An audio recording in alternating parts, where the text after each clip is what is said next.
બંને બધી રીતે જુદા છે, પણ સમાનતા કઈ રીતે? તો કે જેને જેમાં રસ છે, બરાબર, એમાં એ ભાગ લઈ શકે. કોઈ વસ્તુ સમાજે એમ કીધું હોય કે ભાઈ આ વસ્તુ તો છોકરીઓને જ કરવાની, છોકરાઓને નહીં કરવાની, અને આ વસ્તુ છોકરાઓ જ કરે, છોકરીઓ ન કરે, એવું હોતું નથી. રસોઈ બેયને આવડવી જોઈએ, બરાબર.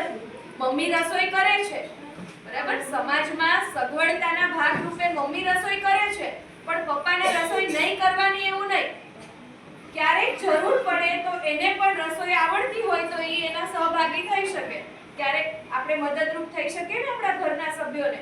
ક્યારેક મમ્મીને મજા નથી તો એનો દીકરો કચરા પોતું કરી દે તો એમાં કાંઈ ખોટી વસ્તુ નથી, કરી જ શકાય. કઈ છોકરાને કચરા પોતું નહીં કરવાનું એવું ન હોય, બરાબર. બધી વસ્તુ આવડવી જોઈએ.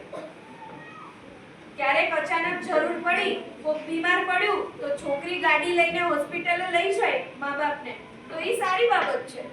એમાં એવું ના હોય કે છોકરો હોય તો જ લઈ જઈ શકે, બરાબર. એટલે એ જે લિંગ ભેદ છે એ આપણે સમાજમાંથી દૂર કરવાનો છે. કે જે પણ કોઈ વ્યવસ્થા પહેલેથી નક્કી કરી છે, ભાઈ ક્રિકેટમાં તો કે છોકરા જાય, છોકરીઓ ન જાય, એવું ન હોય. છોકરીઓને ક્રિકેટમાં રસ હોય તો છોકરીઓ પણ જઈ શકે. છોકરાઓને કુકિંગમાં રસ હોય કે માસ્ટર શેફમાં જાય છે ને, છોકરાઓ કેવું સરસ જમવાનું બનાવે છે કે નહીં, બરાબર. તો એ લિંગ સમાનતા છે કે દરેકને સરખી ઓપોર્ચ્યુનિટી મળે.